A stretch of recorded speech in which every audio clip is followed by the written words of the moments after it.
Hello, how you doing? Welcome back to the channel. It's great having you here. I'm glad I can do this from time to time. It gladdens my heart. It gives me joy. It makes me fulfilled because the journey of life in my short life, I've seen so many people struggle through life, not because they aren't brilliant, not because they are not intelligent, but because they lack the financial intelligence needed to soar high in the journey of life. One thing is to be book smart, another thing is to be financially literate. I can be a brilliant student. I might be a student who knows how to do my plus and minus on paper, how to do my calculations, but in the real world, do I know what it takes to be in charge of my finances? And I always tell people, if you don't conquer your finances will conquer you.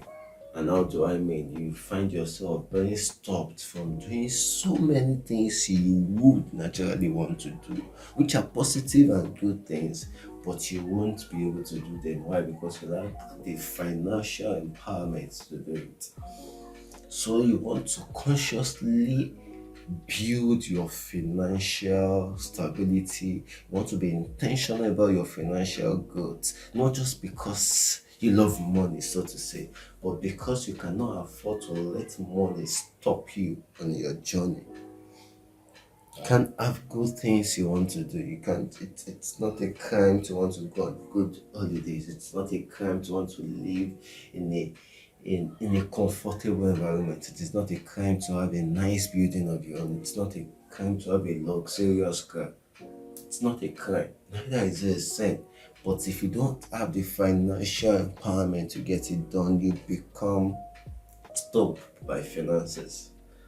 And one of the things I wrote recently on my social media platforms, Kate inspires for those not following me yet on IG, Twitter, Facebook. Kate inspires, can always check that where I drop content almost every day just to inspire people.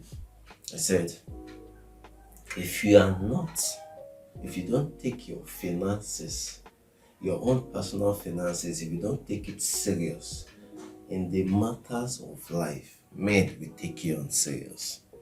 I'll take that again for emphasis purposes. If you fail to take your personal finances serious in the matters of life, men will take you on serious. So you can be a very brilliant person, a very knowledgeable person, but if your finances has no results to show, men takes you on serious.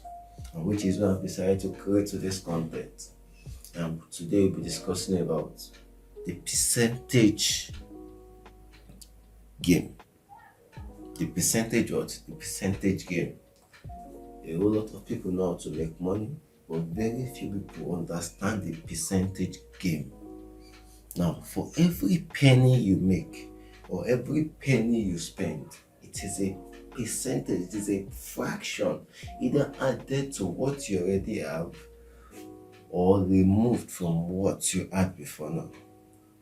For every penny you make or every penny you spend, it is a fraction, a percentage added to what you had before now or removed from what you have with you.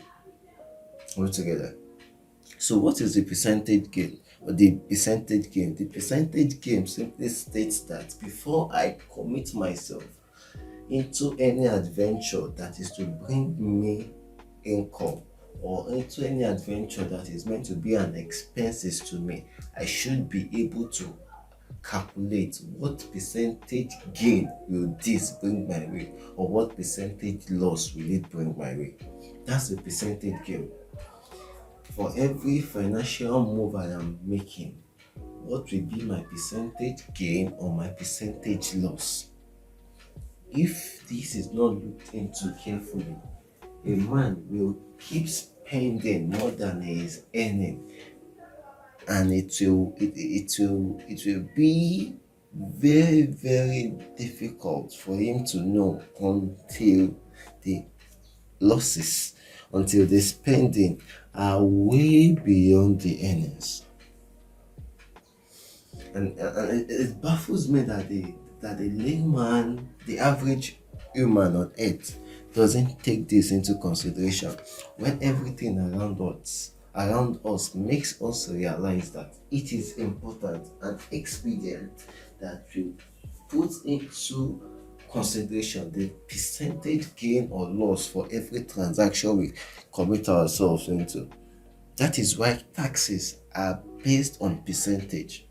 The government of your country will just say, okay, you earned $1 million today, so just pay us $200,000. No, they will say for every income you make, so percentage will be taxed. You go to the supermarket to get something, you see value added tax. It is in percentage. They don't just assume figures. In the same vein, this is how we should calculate for our incomes and expenses. So how do I mean? Presently, I have $100,000 with me, and I'm feeling comfortable.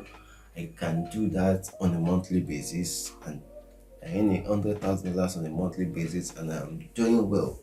And with time, I've been able to realize that on the average, I spend about $50,000 on expenses for my living and that of those around me. So that means 50% of my income is what I spend out, and I'm able to retain 50% of all I have gained. So that simply means when my income suddenly jumps from $100,000 to $200,000, my expenses should not suddenly become $150,000. This is where so many people get it wrong. The moment you are earning $100,000, the things you get, the things you use, the place you stay are things that make you spend roughly about 50% of your income. Now you are now earning $200,000 per month. You now suddenly leave the ride you already have, which nothing is wrong with your car. You move out of your house, and then you find a house that is 3 times costlier than the present house. Then you go get a ride that makes you spend 4 times than you usually spend before now. Now, what you have simply done is you have made your expenses jump up in your calculations. Now, your percentage gain from $100,000 to $200,000 monthly is 100%. That's the percentage gain. Now you've been able to double your income. That's very great. But if your expenses jump up at that rate, it will be of no significant, the percentage increase will be of little or no significance to your life. So the moment my income jumps from $100,000 to $200,000, my expenses should not suddenly jump from $50,000 to $150,000, or jump from $50,000 to $100,000. No, it doesn't have to. The reason for that jump should be well spelled out. Now that I'm earning $200,000, if at $50,000 I'm still able to maintain myself, that means my expenses is no longer 50% of my earnings, it's now 25% of my earnings. So if for whatsoever reason I have to acquire something along my journey, I need to cost it how many percent of my income will be going into this. You are now earning $200,000, and then you see a ride of $50,000 and you jump at it. You didn't just spend $50,000, you simply spent 25% of your earnings. So if it costed you 30 days a month, 30 to 31 days a month to earn $200,000, and you sell a ride you bought for $50,000, that simply means the job you did for the first 7.5 days for that month was spent on that ride. Do you hear that? If it costed you 30 days to earn $200,000, it means half of the month would have gained you $100,000. Now you are spending a quarter of your total income for that month on a ride. That means a quarter of your labor for that month went into that ride. Now, if that ride needs you to maintain it with $20,000, or let's say $10,000 every month, that means 120 0.20% of your income goes to expenses on that ride. That's how you cost things. So the question is, why should I need a ride of $50,000 that makes me spend $10,000 on it monthly to maintain it when my income is $200,000? I need to cost it and plan. Is it worth it? Will it boost my finances? Is there a need for it now? That's how you cost. You want to cost how many percent will I be losing on this financial journey? Or how many percent will I be gaining by embarking on this financial journey? The moment you know how to do this successfully, you will see yourself doing excellently well than you ever did with your finances. Because now, when you make gains, you're able to calculate it in percentages, and in the same vein, you are able to calculate your expenses in percentages. So you don't just spend money on things. You can't just make an increase of 10%, for instance, as profit, extra profit, and you go spending the weekend or a vacation or a party with your friends, and you spend 20% of your income. You're already on a loss. For instance, you did a job that is meant to give you a profit of $100,000, and somebody casually and the person likes your job and gave you extra $10,000. I see so many young people take that extra $10,000 and go blow it off. You were not calculative. You earn extra 10% and you blow off extra 10%. That means that gain was wasted. Whereas someone else will take that extra 10% and it's okay, it's worth celebrating. You take out $8,000 and go use that to celebrate. You have extra 9% to yourself, and you just messed up the opportunity to have an extra gain that could help you acquire extra assets because you were not calculative. So this is not to say you have to be stingy to yourself when you make increase in income, when you experience some major breakthroughs, but so you don't miss out on those breakthroughs, on those big opportunities when they come. So the gains don't seem unnoticed in your life. You need to learn how to put your expenses too in percentages. This is the thing. Those who gamble and win lotteries, this is what they miss out. Why you just went to the lottery and you could won a check of $500,000 or $100,000 or $1,000,000, let's say $1,000,000, and the next thing you want to do, it wants to, so people, a gambler wants to start acquiring all the big things in life, and then he does it, and he doesn't notice he has almost squandered all the money until he has about $100,000 left from $1,000,000. So it means the expenses took $900,000, which is 90% of all the earnings. And if you check it, he would have acquired nothing meaningful, no meaningful assets along the line.